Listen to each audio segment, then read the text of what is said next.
নজর রাখবো এই মুহূর্তের সবচেয়ে বড় খবরে। 26,000 চাকরি বাতিল করলো সুপ্রিম কোর্ট। বৃহস্পতিবার স্কুল সার্ভিস কমিশনের নিয়োগ সংক্রান্ত মামলার রায়দানের কথা ছিল সুপ্রিম কোর্টে এবং সেই রায়দান ঘোষণা করা হয়েছে। 26,000 চাকরি বাতিল করলো সুপ্রিম কোর্ট।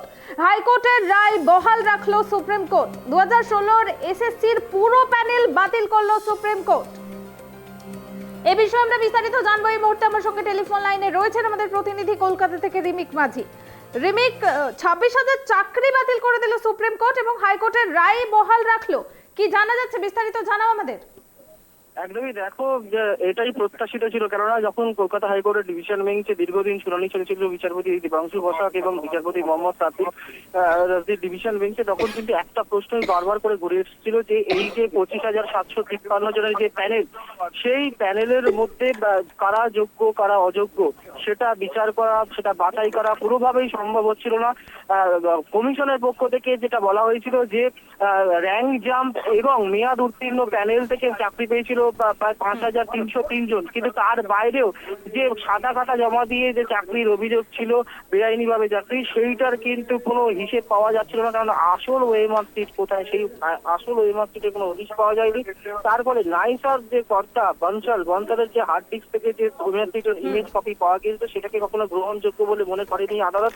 আর সুপ্রিম কোর্টেও কিন্তু একই প্রশ্ন বারবার উঠেছে যে এই যে 25,753 জনের যে চাকরির প্যানেল, তার মধ্যে কারা যোগ্য কারা অযোগ্য, অর্থাৎ চাল থেকে কাপড়কে কিভাবে আলাদা করা যায়, সেই সমাধান সূত্র কিন্তু সুপ্রিম কোর্টেও কিন্তু কোনোভাবে উঠে আসেনি। সেটা রাজ্য দিতে পারেনি, সেটা কমিশন দিতে পারেনি, সেটা পর্ষদ দিতে পারেনি, কেউই দিতে পারেনি, এবং তদন্তকারী যারা সংস্থা ছিল সিবিআই, তারাও কিন্তু দিতে পারেনি।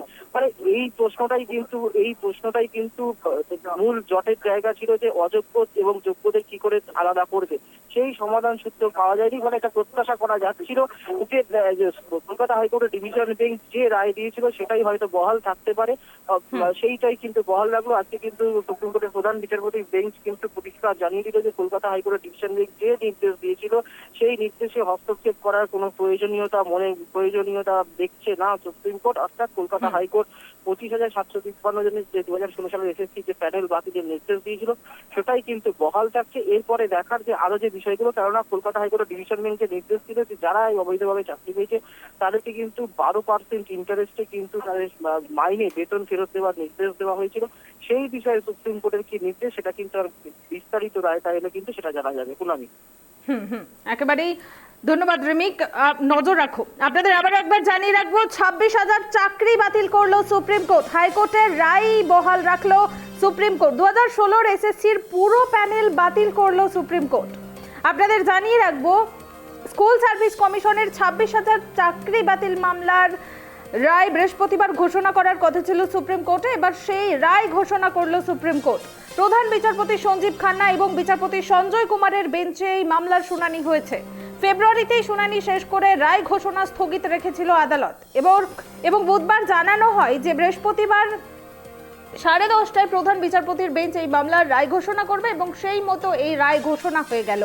এসএসসির শিক্ষক নিয়োগে ব্যাপক দুর্নীতির অভিযোগ উঠেছিল এবং কলকাতা হাইকোর্ট এই সংক্রান্ত শুনানির পর 2016 সালের সম্পূর্ণ নিয়োগ প্রক্রিয়ায় বাতিল করে দিয়েছিল। এর ফলে 25,753 জনের চাকরি যায়। পশ্চিমবঙ্গ সরকার এই রায়কে চ্যালেঞ্জ করে সুপ্রিম কোর্টের দ্বারস্থ হয়েছে এবং গত 10ই ফেব্রুয়ারি শীর্ষ আদালতে শেষ হয় এই মামলার শুনানি।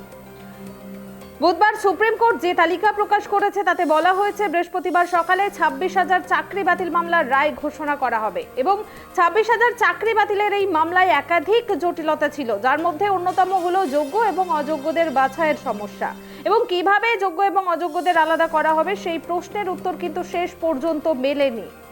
আর এই মামলায় আসল তথ্য জানা প্রায় অসম্ভব হয়ে দাঁড়িয়েছিল, যেহেতু আসল উত্তরপত্র বা ওএমআর শিট উদ্ধার করা যায়নি।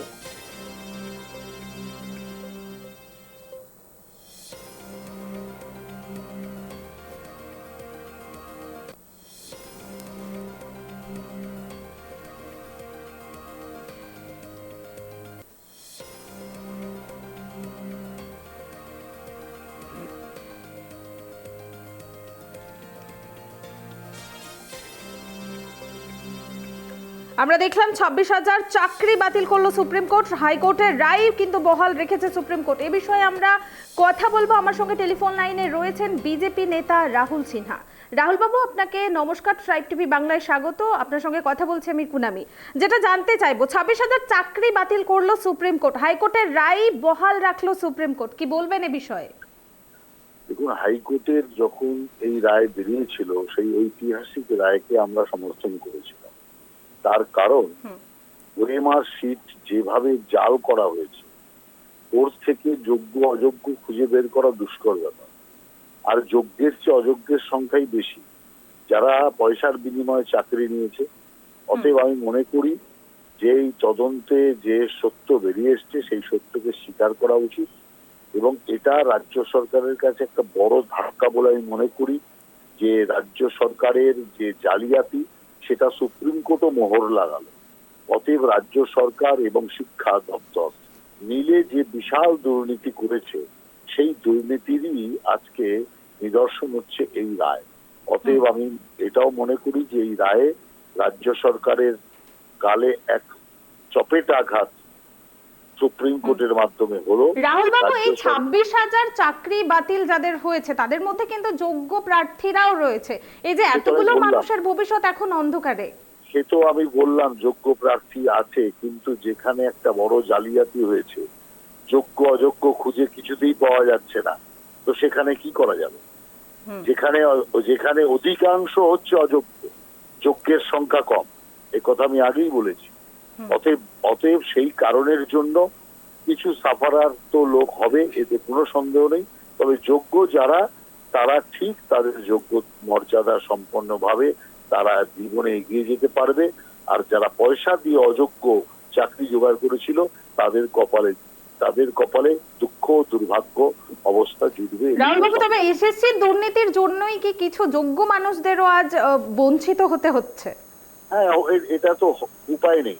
তার কারণ হচ্ছে, একটা রায়ে যখন বারবার চেষ্টা করেছে দুটো আদালত যে যোগ্য কারা অযোগ্য কারা, কিন্তু কোনোভাবেই তার কোনো তথ্য শিক্ষা দপ্তরের কাছে নেই, বোর্ডের কাছে নেই, তো কি করা যাবে? যখন কোনোভাবেই সেটা করা যায়নি, এতদিন রায় দেরি হওয়ার কারণ তো এটাই, যে যোগ্য অযোগ্য খুঁজে বের করা, সেটাকে আলাদা করা, সেগ্রিগেশন করার কোনো রাস্তাই ছিল না। যে কারণে যোগ্য যারা, তাদেরও দুঃখের সাথে এই দুর্ভাগ্যের শিকার হতে হচ্ছে। এটা পরিস্থিতির শিকার। তার কারণ কিছু যোগ্যকে সুযোগ করিয়ে দিতে গিয়ে সমস্ত অযোগ্য আর অপদার্থকে কোনোভাবেই তো চাকরিতে বহাল রাখা যায় না, এটাই স্বাভাবিক আছে। সেই কারণের জন্য আমরা মনে করি যে সুপ্রিম কোর্টের এই রায় ঐতিহাসিক এবং ভবিষ্যতের ক্ষেত্রে একটা শিক্ষাও বলে আমরা মনে করি। ধন্যবাদ রাহুল বাবু। আমরা কথা বললাম বিজেপি নেতা রাহুল সিনহার সঙ্গে। তিনি জানালেন আজ এই দুর্নীতির জন্যই কিন্তু যারা যোগ্য তাদেরকেও তাদের চাকরি হারাতে হলো। যেহেতু যোগ্য কারা অযোগ্য কারা এই নিয়ে স্পষ্টভাবে কোনো নথি কিন্তু নেই শিক্ষা দপ্তরের কাছে, আর সেই কারণেই কিন্তু আজ পুরো প্যানেলটাই বাতিল করা হলো সুপ্রিম কোর্টের পক্ষ থেকে। অর্থাৎ হাইকোর্টের রায় কিন্তু সুপ্রিম কোর্ট বহাল রাখলো।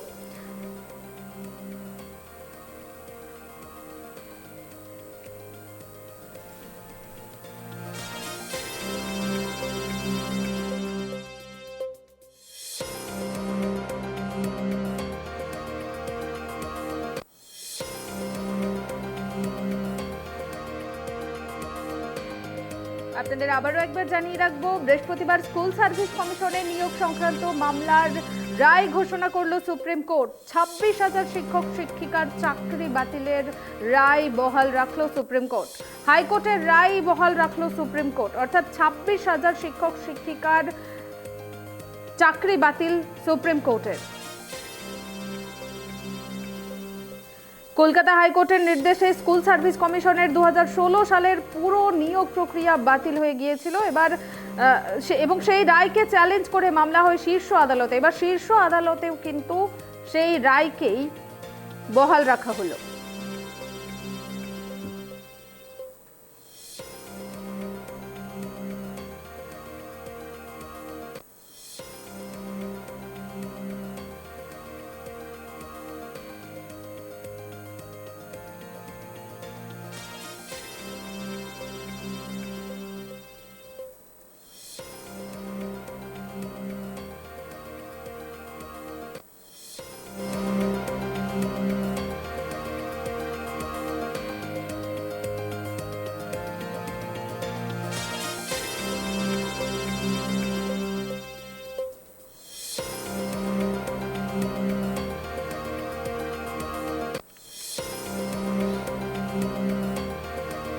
সুপ্রিম কোর্টের প্রধান বিচারপতি বেঞ্চের পর্যবেক্ষণ, কলকাতা হাইকোর্টের নির্দেশ হস্তক্ষেপ করার কোনো প্রয়োজনীয়তা বোধ করছে না আদালত। অর্থাৎ 2016 সালের এসএসসিতে 26,000-এর যে নিয়োগ বাতিলের নির্দেশ দিয়েছিল কলকাতা হাইকোর্টের বিচারপতি দেবাংশু বসাকের ডিভিশন বেঞ্চ, সেই নির্দেশই এবার বহাল রাখলো সুপ্রিম কোর্ট। অর্থাৎ 25,753 জনের চাকরি বাতিল করলো সুপ্রিম কোর্ট।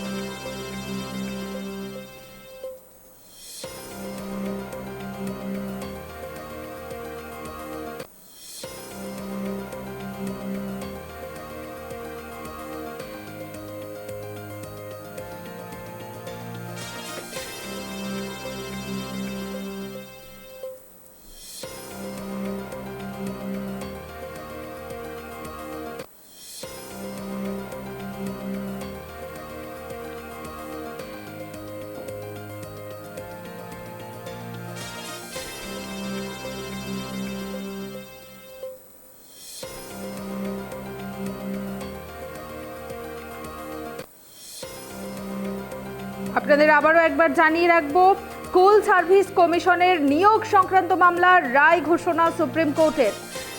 26,000 শিক্ষক শিক্ষিকার চাকরি বাতিল করল শীর্ষ আদালত। কলকাতা হাইকোর্টের নির্দেশে বহাল রাখা হলো। কলকাতা হাইকোর্টের নির্দেশে স্কুল সার্ভিস কমিশনের 2016 সালের পুরো নিয়োগ প্রক্রিয়া বাতিল হয়ে গিয়েছিল এবং সেই রায়কে চ্যালেঞ্জ করে মামলা হয় শীর্ষ আদালতে। দীর্ঘদিন ধরে চলছে এই মামলার শুনানি। বৃহস্পতিবার চূড়ান্ত রায়ে তাদের ভাগ্য নির্ধারণ হলো। বলা যেতে পারে এখন 26,000 শিক্ষক শিক্ষিকার ভবিষ্যৎ অন্ধকারে, কারণ যোগ্য এবং অযোগ্যদের যে বাছাই প্রক্রিয়া, সেই বাছাই প্রক্রিয়া কিন্তু অসম্ভব হয়ে দাঁড়ায়। তারপরেই কিন্তু এই রায় ঘোষণা সুপ্রিম কোর্টের। কিভাবে যোগ্য এবং অযোগ্য শিক্ষক শিক্ষিকা বাছাই করা হবে সেটা নিয়েই কিন্তু জটিলতা তৈরি হয়। শুনানির শেষ দিন পর্যবেক্ষণে আদালত জানিয়েছিল এই মামলায় আসল তথ্য জানা প্রায় অসম্ভব হয়ে দাঁড়িয়েছে, কারণ ওএমআর শিট উদ্ধার করা যায়নি। আর সেই কারণেই কারা যোগ্য প্রার্থী কারা অযোগ্য প্রার্থী সেটি কিন্তু বাছাই করা একেবারেই সম্ভব হয়ে ওঠেনি। আর সেই কারণেই কিন্তু প্রত্যাশিতভাবেই এই রায় ঘোষণা করলো সুপ্রিম কোর্ট। অর্থাৎ 26,000 শিক্ষক শিক্ষিকার চাকরি বাতিলের যে রায় হাইকোর্ট দিয়েছিল, সেই রায় কিন্তু বহাল রাখলো সুপ্রিম কোর্ট।